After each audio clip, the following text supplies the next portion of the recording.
Hello, hello. Good afternoon, everybody. Good afternoon. Welcome. It is now a pleasant 54 degrees and sunny outside, but you chose to be with us today, so we appreciate it. Thank you for joining us. So I think we've got a few more folks. Folks will be filing in, and we will go ahead and kind of get started. Uh, as many of you know, you have registered for the Black Equity and Excellence information session, right? And so this afternoon, for the next hour, we will just briefly give a presentation about BE&E, and we will certainly leave space for Q&A, right? So we not just have presentation, but conversation, right, around what BE&E is. If you have any particular questions specific to your project, we'll do the best we can to address those as well.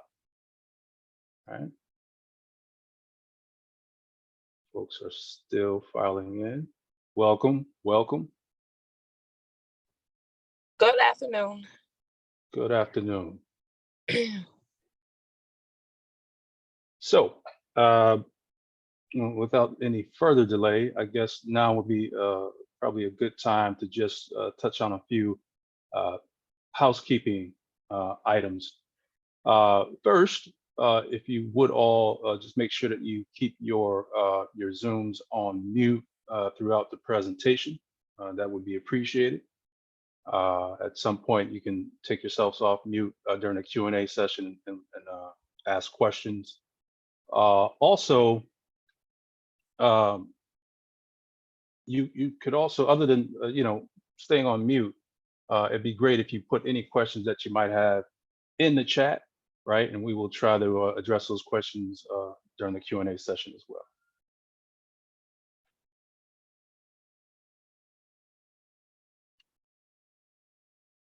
Now, before you go on mute, just got to do a vibe check. Is everybody good? We all right? I know it's lunchtime. All right, everybody's good? Yeah. Thumbs up. Excellent, excellent. I can't see all the faces. I'm trying. I'll scroll through here.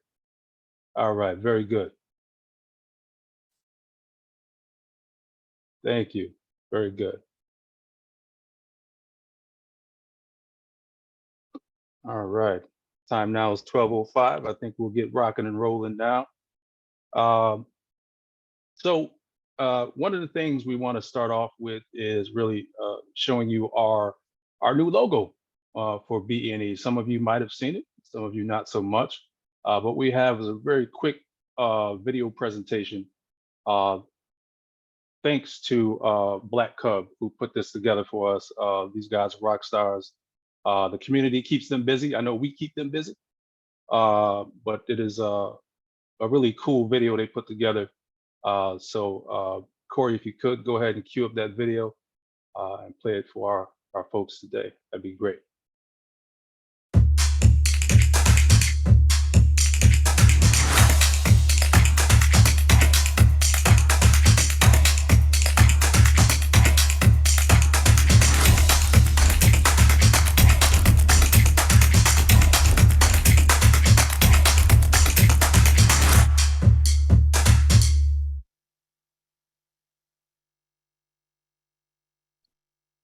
Excellent. Was that all right? Did y'all like that? That was really nice. Really Excellent. nice.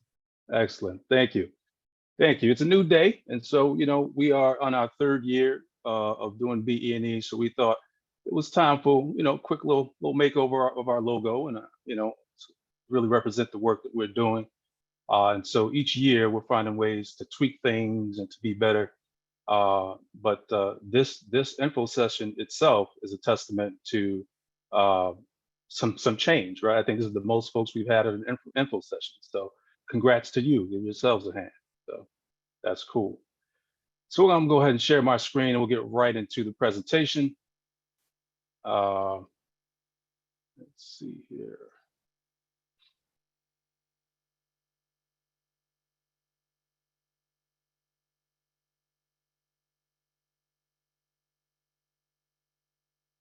Can you all see my screen? All right, thank you.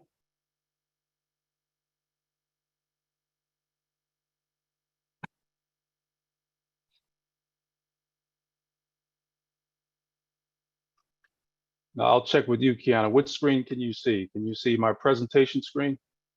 It is not the presentation screen. You gotta just change it to your display settings so we don't see your notes. No, that's what I'm asking you. Can you Yeah. see? Yeah, Okay. yeah, it's All not, right. it's not the presenter, it's not the view for the audience, sorry. Excellent. So There it now is. we're good. All Yes. right. Very good.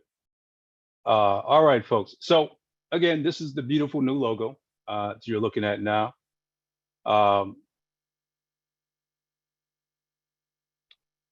My name is Darrell Buckingham. I'm the program officer for our strategic initiatives here at Central New York Community Foundation. And I'll let my colleague, my partner in crime, introduce herself. Good afternoon, everybody. Kiana Williams. I am Program Officer of Community Engagement. Thank you for being here today.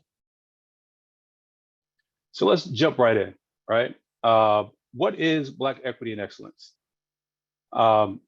We started this journey back in June of 2020, like many funders and foundations, just after the death of George Floyd, right? We were all trying to figure out ways that we can do better and be better, in particular, how we can level the playing field for our Black community.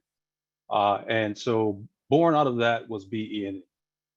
BE&E focuses on building community dialogue, increasing the capacity of Black-led organizations that are supporting historically underserved communities, and also supporting projects that counteract systemic racism.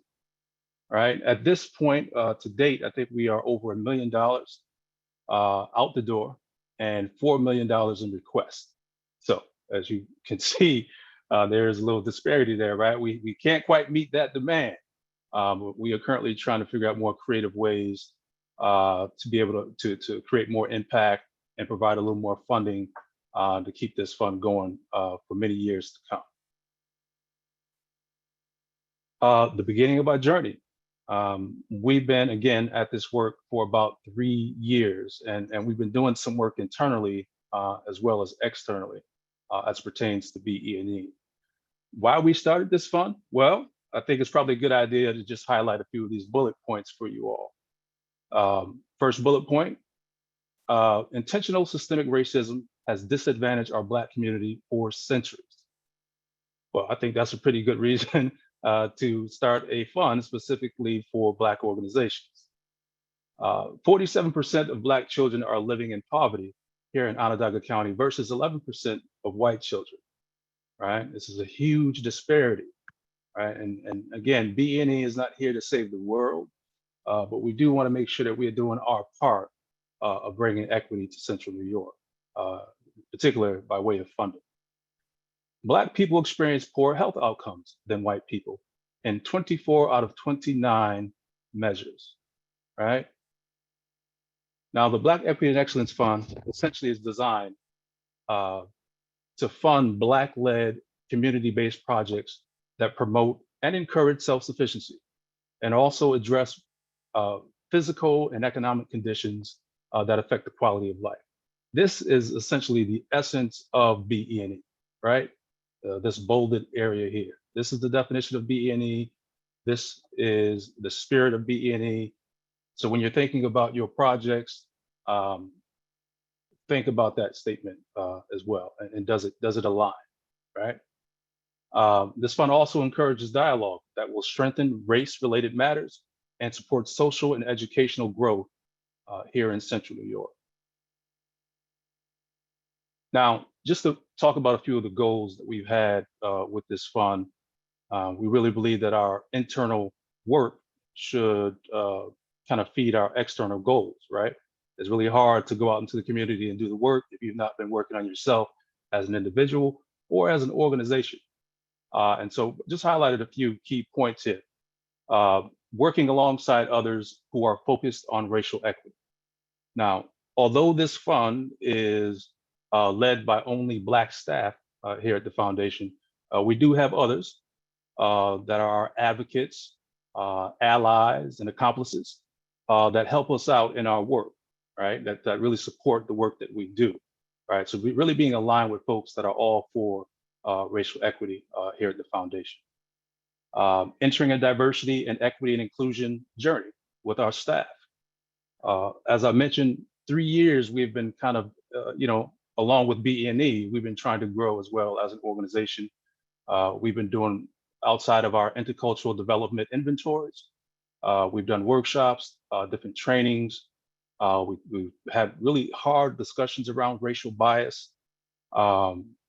We've looked at our policies and begin to put an equity lens on our policies. Who does this language hurt? Who benefits, or who is least impacted by these policies? And so we've done some changes in that regard as well. Engaging our board in equity discussions. Yes, even at the board level, of course, you can't move without them being a part of the culture. And so our board has also been doing the work and is aware of all of the racial equity work that's going on. Of course, they're doing their part as well. And lastly, continuing to expand, bringing in more MWBEs, contracting and working with MWBEs here at the Philanthropy Center. The external goals could be lofty for Syracuse. As many of you know, we got a lot of work to do here in Syracuse. Externally, we'd like to build civic, social, financial capacity for the Black community.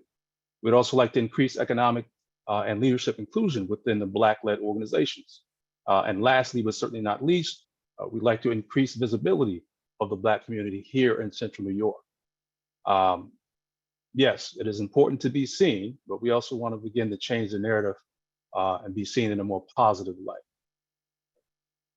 Power dynamics. I will not spend a lot of time on this particular slide, but what I will do is just point out a few key points. One, again, this one is led internally by a team of Black staff. From the board level, it was really an important piece that they decided to shift the power and really make space for community leaders to now make the decisions around funding opportunities specific to BE&E. That essentially is trust-based philanthropy in action. That's what it's all about. And again, from the council level, decision-making ability is honored by both staff and the board. Now, folks, we get to the meat and potatoes. This is what you all came here for, right? So I wanted to give you some background, some context as to how we got here. But this is the stuff that I think that's most important. So who is eligible for the Black Equity and Excellence Fund? Now, I know some of you in the Zoom room today have either received funding before, have applied before, or have heard of BE&E. And I know many of you have probably visited our website and seen quite a bit of information, and you're very much familiar. So we just want to make sure we hit on a few key points so that we are all on the same page. All right. Is that all right? Are you all still with me? We're good? All right, very good. So prospective applicants should have Black leadership in the senior executive position. All right, that's number one.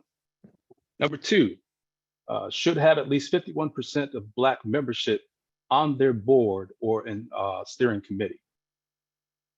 Should also be a 501c3 tax exempt nonprofit organization or have an organization using a 501c3 fiscal sponsor.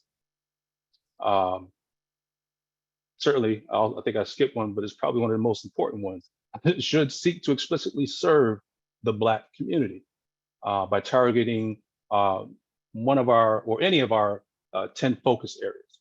We're going to get into our 10 focus areas in just the next slide, so just hang tight. Just another note about fiscal sponsorship. In choosing your fiscal sponsor, and my colleague will talk about fiscal sponsorship a little bit more down in the presentation, but you can use a non-Black organization to be a fiscal sponsor for your project, all right? And lastly, the organization should serve residents here in Onondaga County or in Madison County. So these are the main eligibility requirements in order to apply and receive funding for BE&E. Here are the focus areas, right? These are the areas that hopefully your projects will align with. I'll let you read that. Black creatives, Black leadership and advancement, Black LGBTQIA+, Black mental wellness, Black legacy and generational wealth, Black business, Black maternal health, Black civic engagement, Black youth and students, and Black tech, right? So these are the 10 major focus areas that your community-based projects should be aligned with. Perfect example, in the category of Black youth and students, the Syracuse Junior Frontiers, which is the largest youth organization for minority students here in Central New York, with also chapters in Utica, Rome, Syracuse, and Buffalo. I believe they took the students on a HBCU tour back in February. They made trips to, I think, Alabama, North Carolina, South Carolina, Georgia, and along the way, they made a few other culturally significant stops to check out some other sites. But this is something that I thought was a great opportunity for our students. I wish I had had that experience myself. I always thought I would go to an HBCU. I did not. How many of you in the Zoom room attended an HBCU? I'm just curious. Okay, I don't see it. Okay. Oh, I'm not alone. I was about to hate. I was really about to hate on all of y'all because I'm a little jealous. I didn't have that opportunity. But it's good to see you all like me, and some of you missed out on that opportunity.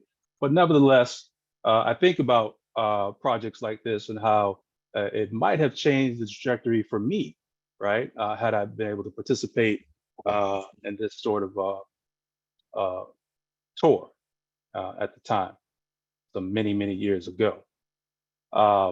Now, let's talk about the projects that are not supported, right? Annual operating budgets, right? We do not support that. This funding will also not support endowments, does not support religious purposes, will not fund loans or assistance to individuals, will not support medical or academic research, and we also cannot fund activities that occurred before the Community Foundation's decision date. So basically, we cannot fund projects retroactively. I think that makes sense. I think that's fair. Having said that, the grant application opens this Monday, right? May 1st, and will be open for roughly 2 months. And so the deadline would be July 7th. So if you have any projects going on before that, probably does not align with the BE&E timeline. Now, project funding levels. This is really just to assist you all with recognizing, what category you might fit into based on how you're coming in as an applicant, right? You might be a nonprofit, you might be a for-profit. I don't like to use the word individual. So instead of individual, I will say perhaps you are a charity champion for change, right? And you are hoping to work in concert with another nonprofit to receive those funds, right? And so you may have a great idea, way to really create impact in your neighborhood. And so if you are a grassroots organization or a business requiring a fiscal sponsor, your funding level would be from 10,000 and under, right? So the most that you can request or the most that you might receive would be 10,000. If you have a pilot program or a small project, pilot program is perhaps a new project, something creative that you might have thought about, something that something new and innovative that you might want to try to see how that works. Your category would be there, and that's $11,000 to $25,000. An expansion of an existing project, right? You are ready to expand your project. You want to move it to the next level. Release the remix, if you will, right? So you want to do something on the next level with your project. This is your level here, folks, $26,000 to $55,000. And last is the large capital projects or renovations. And at that level, you fall at $56,000 through $75,000. All right. And I'll let my colleague take it from here. Thank you, Terrell. And there's a lot of good questions coming in the chat that we can address. The Central New York Community Foundation funds charitable organizations that are designated by the IRS as a 501c3.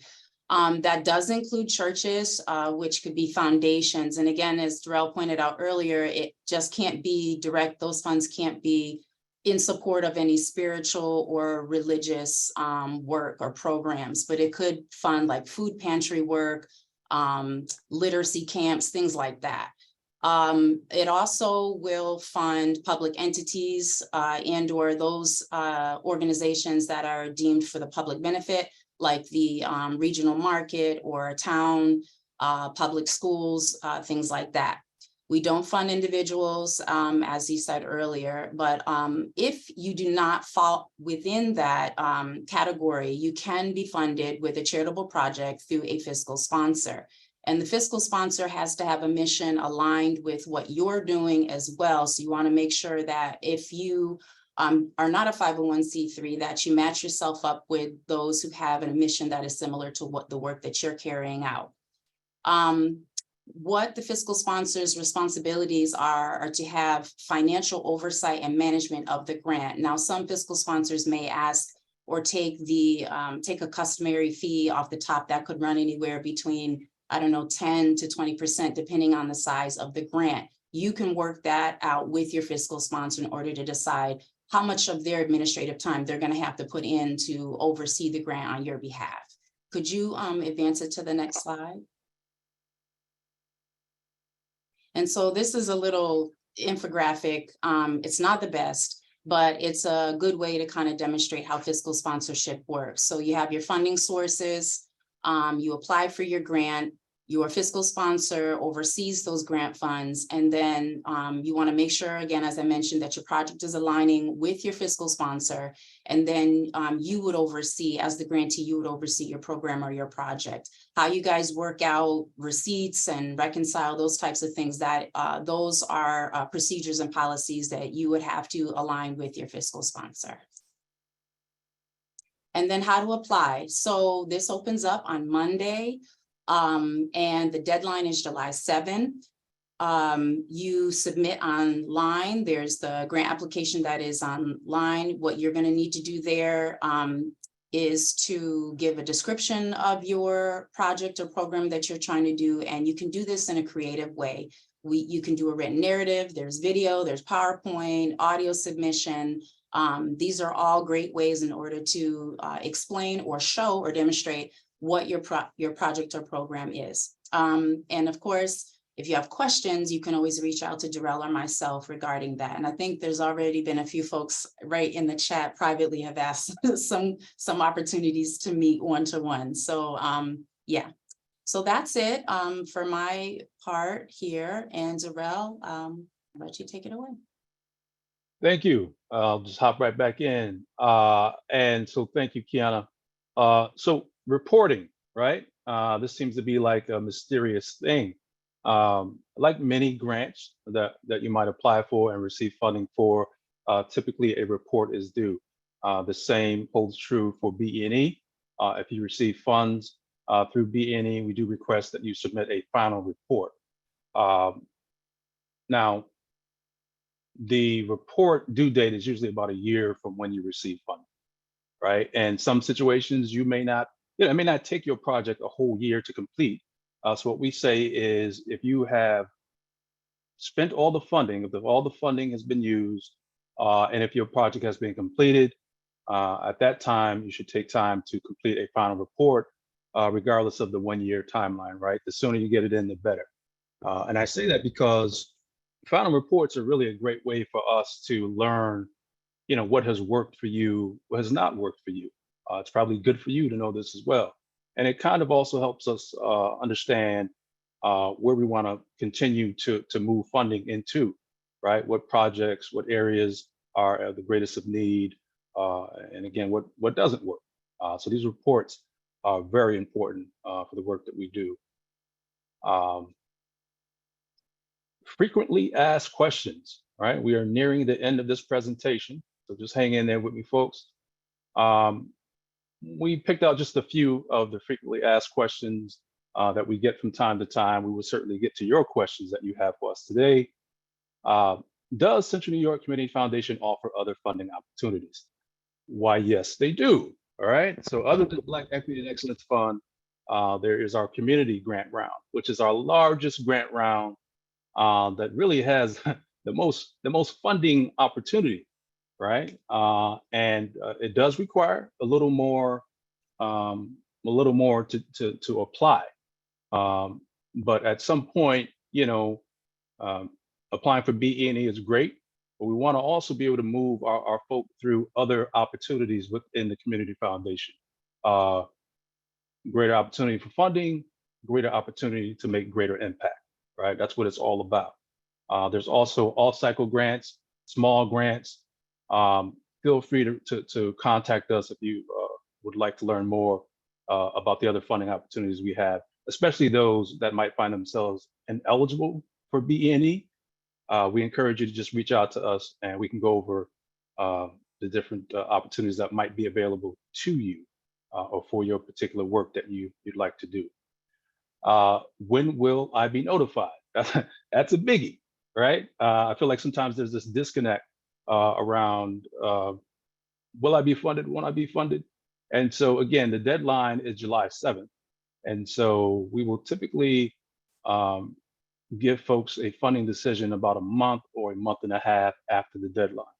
So we're looking at about late August where folks will be notified of their funding decision. Well, who makes that funding decision?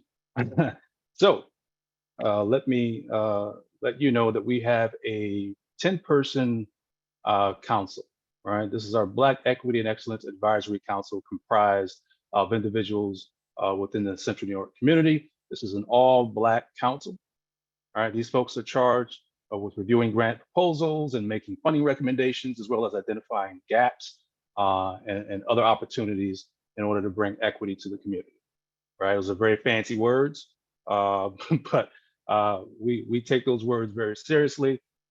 These are things that our All-Star Dream Team Council are tasked with doing, and they do quite a good job. And without any further ado, these are the superstars that are on the council. Right? These are the folks that will be reviewing submitted applications and having some really spirited conversations around which ones will receive funding for this particular grant round. As we always say, it is not a matter of if you'll get funding, but when, right? It may not happen this grant round, just like last grant round, where there were so many great projects that we were unable to fund. But know that, you're always in our minds. We're always thinking about what we missed, what we couldn't fund. But this is the All-Star Dream Team of BE&E Council members. Now, if we were in person, I would ask them to awkwardly stand and say hello. But if you all would like to raise your hand or just give a little shout out, if any of you are on this call, that'd be great. I'm on the call, so this is Bishop Dewberry. Hey, Bishop, how are you? All right. Good. Any thoughts? No, you hit all the bullet points. If they're first-time applicants or applicants who never received a grant before, it's very, very important that you follow the guidelines. They're really quite simplistic, but you got to be very, very clear about what your objective is, and make sure it does exactly what the guidelines say that the funding is for. Thank you for sharing that. Good afternoon, everyone. Michelle here. Darrell, you did a fantastic job. Thank you, Michelle. Appreciate that. All right, folks. So now we are going to go to the chat. and attempt to answer some of these questions. And we'll also have time to answer some questions live as well. We're now at 12:32. We are good. I mean, we are so on schedule. We wanted to have at least 30 minutes for this piece. Now you have all received some background information, you received some eligibility information. And so the first question that I see here is, will this presentation video be made available after the webinar? Yes, this is a recording. It will be made available, I believe, on YouTube, on our website as well. If using a fiscal sponsor, does the sponsor's board need to be at least 51% Black? No.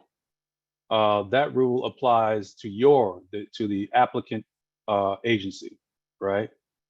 Fiscal sponsor, really what you want to pay attention to is, does this fiscal sponsor align with our mission as an organization, right? Do they have anything to do with the particular project I'm trying to do? Is there some form of connection or alignment between the work that you do and your fiscal sponsor, right?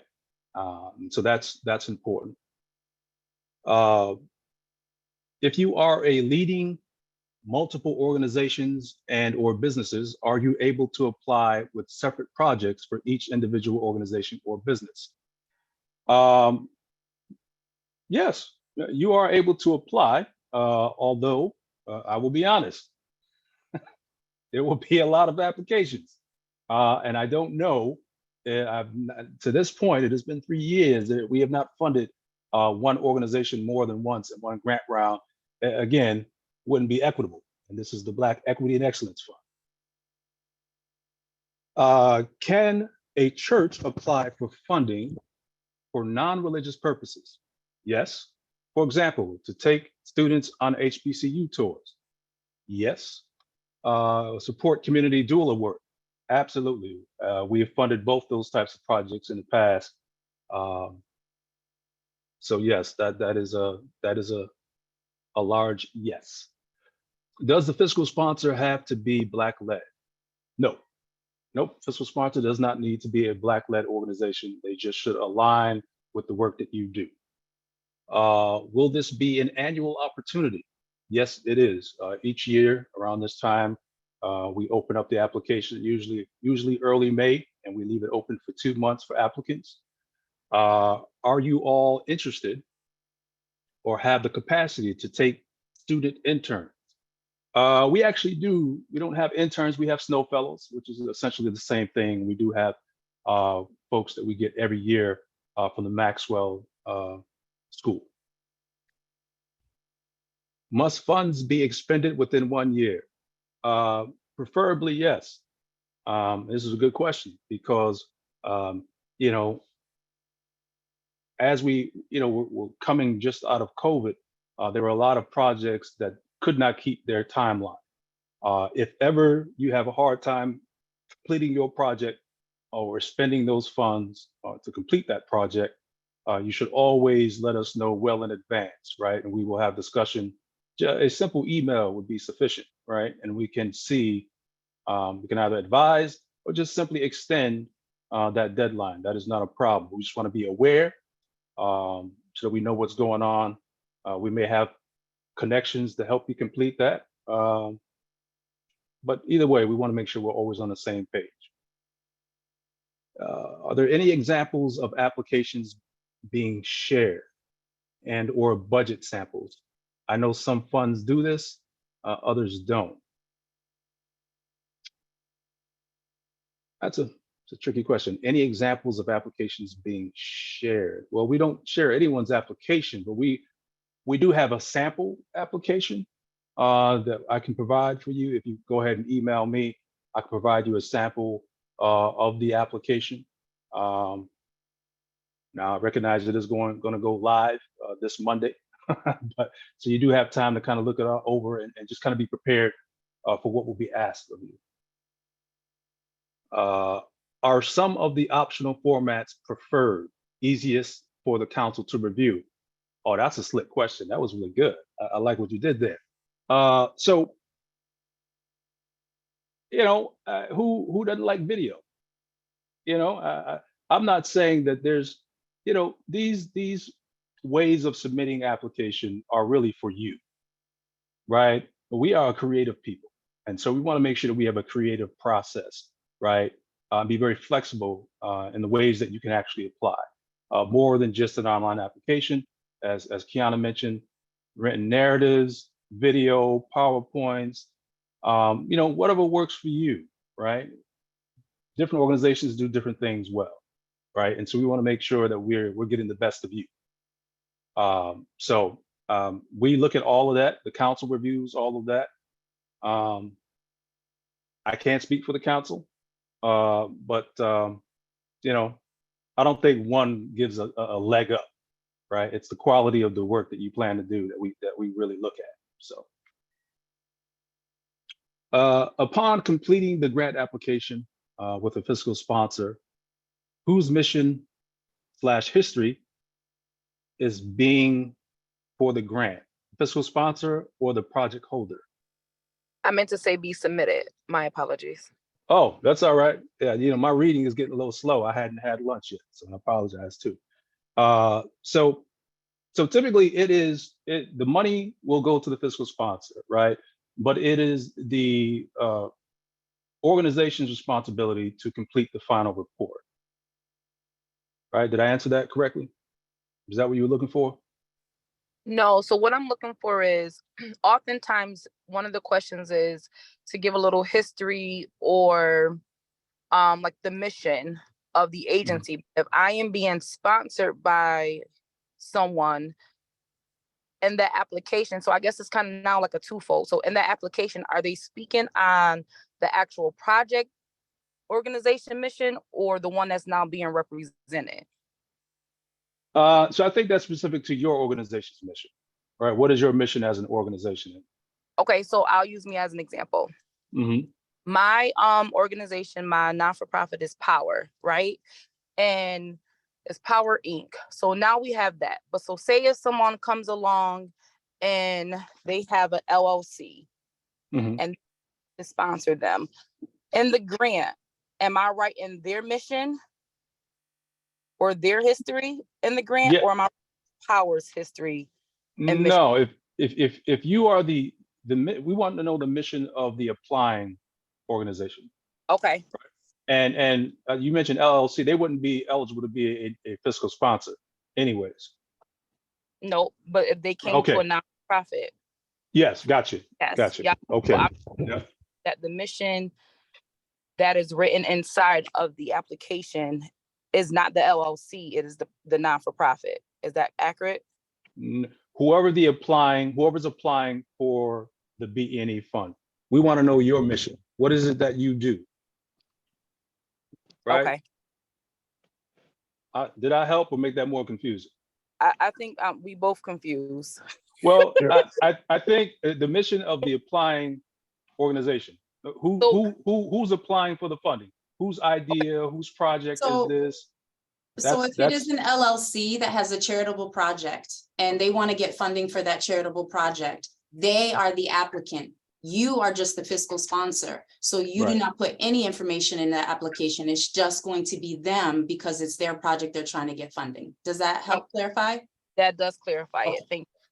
Thank you, Kiana. Somebody had lunch. All right. And my apologies for not getting that for you, but that's why we have a team. No, it's okay. It could have been me. All right. Can you talk a little bit more about the creatives category? Sure. Now we've funded. I'm trying to see. I think we had some online. We funded Jalil, who's an excellent artist, and we funded some of his work. Jalil Campbell. I mean, anything in kind of the creative space. I don't know if Kiana, you want to pick up on this as well. Bishop, you've got your hand up, and you can also speak to the creatives because you've done some work in this area as well. Well, Black Cup Productions, for example, through fiscal sponsorship, they've had some of their projects funded. The Black Artists Collective has had some of their projects funded. Community Folk Art Center, it can be film, it could be visual art, it can be performing art. it's kind of limitless. It's just the project and thinking about how what you're trying to do, what your objectives are and what you're trying to meet. And so I'll stop talking and let Bishop Dewberry get in there. But I see Jalil is on the call. Jalil, if you want to add just a little bit about that. I hate to call on you like that, but you know, you're amazing and you've been through this process. It might help others on the call. Hey, yeah, so what I love about this fund is that, yeah, it was able to help me with the early stages of my residency and getting my doll making workshops and all these other different workshops that I do out of my studio together. So definitely apply if you're creative. Bishop, do you have any thoughts as well to add? Oh, thank you, everybody. This is why it's good to have so many folks online. So I don't always have to speak to everything, but you can hear it straight from the folks that have received funding. So that's important. And it looks like we have the last question here from the chat. When would funds be allocated? Again, you will be notified of your funding decision late August, but sometime in early December, we will get paperwork and processes moving through so that funds will receive, so that folks will receive funding. Bishop, you all set? I see you off That mute. last two words, because your voice went down. Funds would be received when? I'm sorry. Again, decisions will be made by late August, but the funds will, after we go through our internal processes, will likely go out early September to mid-September at the latest. I just, if I could add this, I just want to say, you know, and while the committee, you know, I've been on the committee since its inception, you know, admires creativity. You have to make sure that you have sustainability too, that you have the bandwidth to do that. You know, so it's not just popping off ideals as such, but you really, and when I say this, I'm not saying, you know, personally, I think that the bar is set real low. I know it may not appear to be that way for a lot of people who apply, but what I'm saying is that, you know, as someone who has been on the community foundation board, you know, for 6 years prior to this, you know, my commitment to this particular committee, you know, I know that the bar is set a lot higher in most foundations. So I'm saying that to say, if you really kind of follow the guidelines and things like that, you know, then, you know, you'll at least, and be focused, you'll at least be in the ballpark of things, but you just make sure that you have sustainability, that you have the bandwidth to do what you say that you're going to do, and that you're very clear about that. And, but like Darrell said, and Kiana said, you know, if you go to the website, there are a myriad of different examples, you know, that and great projects that the committee has funded. I'm, as a committee member, I'm proud of that we were able to fund those projects. No, thank you. Thank you for sharing. All right, folks, are there any additional questions that you might have at this point in the presentation? Just simply raise your hand and we'll try to get you in some sort of order. Any additional questions that we might not have answered to this point?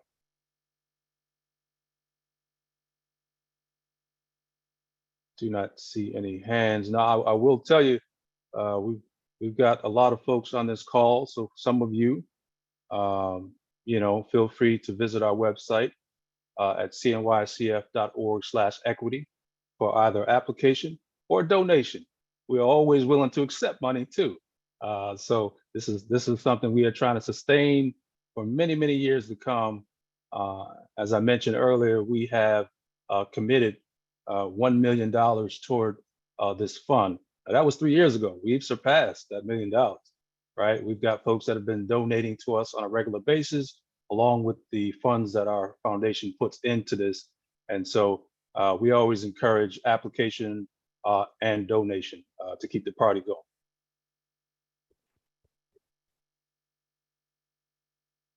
All right, are there any other thoughts, final thoughts, or questions that we might have missed?